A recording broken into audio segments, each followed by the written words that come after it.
My 4-year-old granddaughter, who was carrying water from the park in a bucket, exclaimed, "I'll give it to Mom." She staggered under the weight, and when I tried to ask what was going on, she brushed my hand away. "No. Hurry, take it to Mom. She's suffering." With lips tightly pressed, she pleaded earnestly. When I rushed to my son's house, I found my daughter-in-law dehydrated inside a home with no electricity or running water.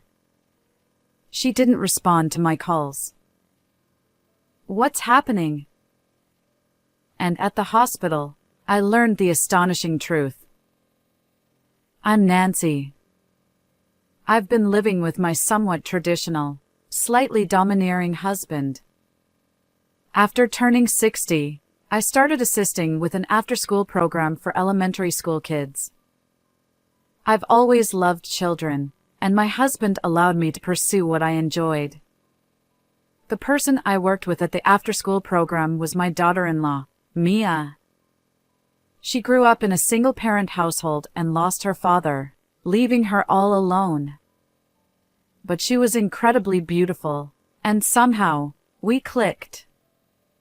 When I invited her over as a much younger friend, my son Michael fell head over heels for her, and their relationship quickly led to marriage.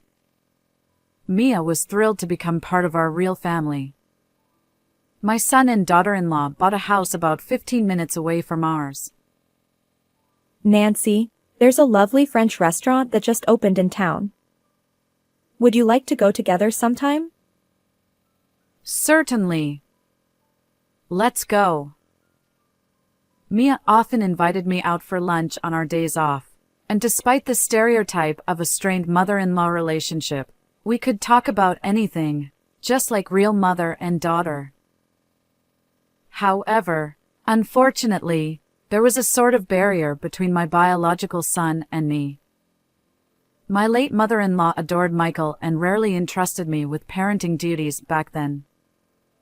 Watching her cold attitude toward me, he sensed a hint of mockery directed at me. Michael, who grew up without knowing restraint, fell in with a bad crowd during middle school. He engaged in behaviors like extortion and shoplifting, causing us considerable trouble. My husband and I were summoned to school and the police station, repeatedly apologizing for his actions. But that's all in the past. As a college student skilled in computers, he even started a successful company. Since getting married, our son has worked hard for the family. His efforts, especially since becoming a parent, have been remarkable. Having someone to protect changes a person. I sighed with relief. Our first grandchild, Sophia, was so endearing that she brought immense joy during her frequent visits. However, about 6 months ago, after my granddaughter turned 4, our interactions abruptly ceased. Mia, my daughter-in-law, stopped coming over, and I grew increasingly worried about her. You rarely visit us lately, but what's going on? I miss you. I apologize. Sophia's kindergarten has many events. I'll visit your place soon. All right, I'll be waiting, I assured her. But despite her words, Mia never came. Feeling desperate, I decided to visit my son's house. When I called Mia, she said, I have plans today. It's rude to show up unannounced. I'm sorry. I just want to see Sophia. Can you let me see her, even just once? I brought a little gift. Leave the gift at the doorstep and go home. She rejected me through the intercom, refusing to show her face. Despite our close relationship, I couldn't fathom the reason behind this sudden distance. Reluctantly, I left the gift for my granddaughter by the front door. When I asked my son, he said harshly, Mom, you've been bothering Mia. Stay away from her. Tears welled up. What had I done? My husband comforted me, placing his hand on my shoulder. Let's observe quietly for a while. But I still couldn't make sense of it all. About a month later, one day, while I was on my way to go shopping, I saw my granddaughter at the park. I decided to park my car in the park's parking lot and approach her. "Ha? What's going on?" There was Sophia, carrying water from the park's faucet in a bucket. Despite it being summer, she wore winter pants and was soaked from the water bucket. Her legs wobbled, and her complexion was pale. "Are you Sophia? What are you doing?" Oh, Grandma? I'm giving water to Mom. According to her, the water at home had stopped flowing.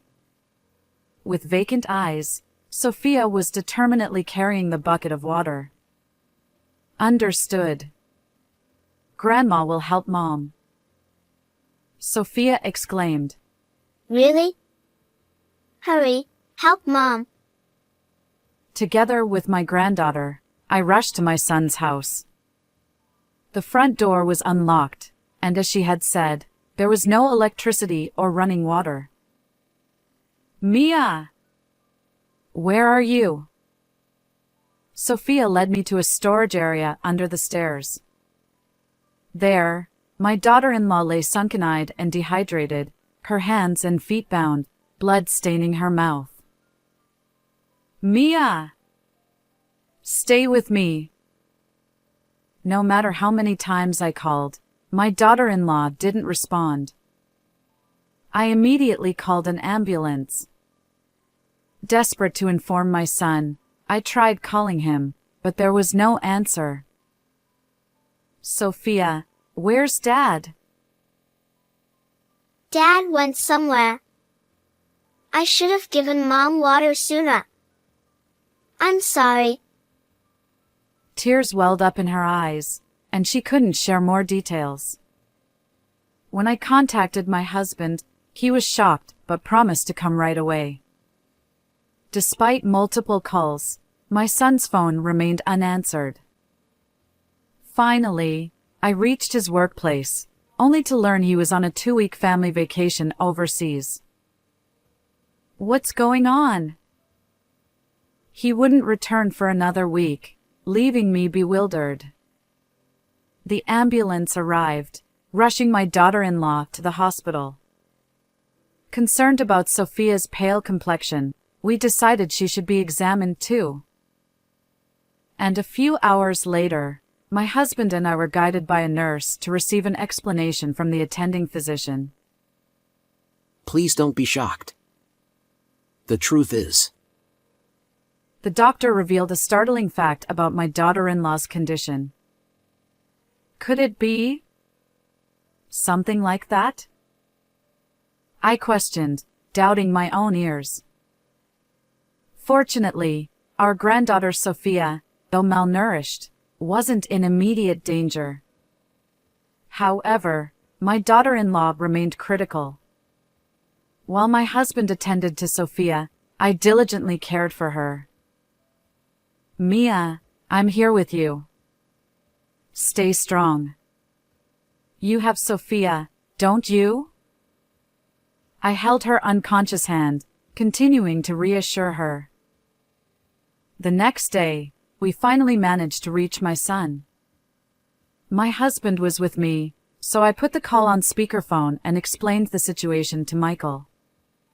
He seemed surprised, but also somewhat disgruntled. Wait, you called an ambulance? Why go to all that trouble? What? How can you say that? Aren't you worried about Mia's condition? I just thought it didn't need to be such a big deal. After all, both of them are alive. Michael mumbled something, and I couldn't quite catch the end. Mia is still unconscious. The doctor said if she doesn't wake up soon, They can't guarantee her survival. I informed him. I see. She's still unconscious. Why are you so fixated on that? And where are you, anyway? Despite the life-threatening situation, my son avoided discussing it, which infuriated me. When I asked your workplace, they said you were on a family vacation overseas. Who exactly is your family? His response was defensive. Huh? You called my workplace? This is ridiculous. Michael sighed in exasperation. Listen, Mom, you were probably fooled by Mia. She's a strong-willed woman who avoids household chores and parenting, just playing around. She's the worst wife. Could it be? Mom and Dad are being deceived. She's a terrible wife. That's why I went on a solo trip abroad. His words rushed out, and I felt a sense of unease. But Mia was tied up in the storage room. Something's not right. I insisted. That's probably because a thief broke in, and they both got caught. Since I was away, someone must have broken into the house. His excuses left me feeling unsettled. At that moment, my husband, who had been listening beside me, raised his voice sternly. Your wife's life is in danger. Stop dilly-dallying and come back immediately. Perhaps startled by his tone, my son abruptly hung up, and we couldn't reach him afterward. 5 days later, Michael finally contacted us from the airport. His return was significantly delayed, leaving me exasperated. A few hours later, he entered the hospital room. Seeing Mia lying on the bed with her eyes closed, he gasped in surprise. Is Mia okay? Unfortunately, no, I replied. Poor thing. Michael lowered his head, shoulders trembling. He seemed on the verge of tears, yet there was a hint of relief in his expression. When I showed him a photo of Mia from when I first found her, his complexion changed. The image depicted her bound and bloodied, her mouth injured from biting through Sophia's restraints. Despite her own condition, she had desperately tried to save her daughter. Both of them were tied up. But Mia managed to help Sophia. What do you mean? I recounted how Mia had used her teeth to free Sophia from the restraints, despite her own dire situation. Unbelievable. Michael muttered. His detached tone suggested he wanted to maintain the illusion that only a thief had harmed Mia and Sophia. But I couldn't hold back. Did you do this? His response was defensive. Huh? Why are you suddenly accusing me without evidence? Am I still your son? His face turned crimson, and he berated me angrily. As it turns out, according to the doctor, Mia had bruises all over her body, suggesting she might have suffered for months. Moreover, her malnourished state indicated she hadn't been eating properly. The only person who could have subjected her to such cruelty is her husband, Michael. When I confronted him, he denied any involvement. I don't know. It wasn't me. Besides, since Mia's life is at stake, we can't know the truth. I pressed on. Are you trying to evade responsibility? There's a witness. He scoffed. Huh? Did Sophia say something? Kids have wild imaginations and tell lies. I can't believe it. As I was speechless because my son pretended to know nothing, I heard a loud cry from the bed. Mia declared. I'll testify. Michael stammered. Huh? Wait, Mia? Are you alive? Mia sat up, glaring at Michael. Astonished, he stumbled back, his voice a mix of shock and confusion. Mia had actually survived, playing dead to draw out Michael's true feelings. She revealed that they had been arguing frequently, and Michael had even raised his hand against her. The reason she stopped visiting about 6 months ago was fear that I'd noticed the bruises on her face. Mia, kind-hearted, endured it all to spare me disappointment. If only she had confided sooner, things might not have escalated so tragically. Michael's inadequacy went beyond what I could have imagined. He was having an affair with a young female coworker at his company. When Mia discovered it and confronted him, Michael lost his temper. He tied up Mia to make her reflect, then went on a cheating trip. But his cruelty didn't stop there. He sabotaged their home by cutting off the power and shutting off the water supply. To make matters worse, he confiscated her phone and bound Sophia, their daughter, with ropes as well. Desperate to save her child's life, Mia bravely fought to protect Sophia. Meanwhile, Sophia, unaware of the danger, tried to help her mom by fetching water from the park. Mia declared, There's evidence beyond my testimony.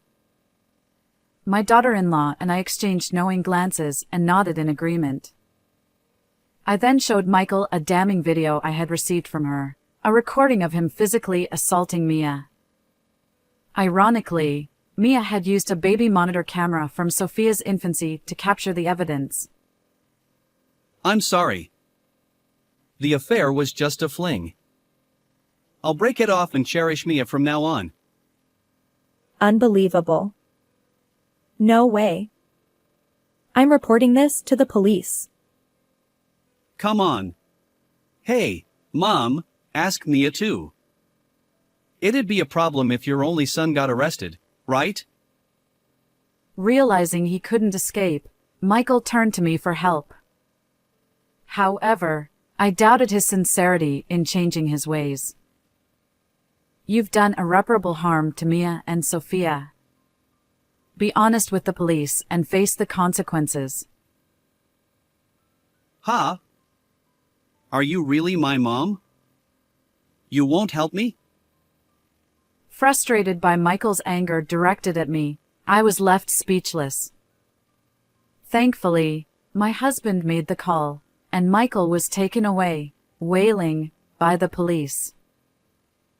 Afterward, my son and Mia divorced. Michael was found guilty of mistreating his wife and daughter, and he ended up behind bars.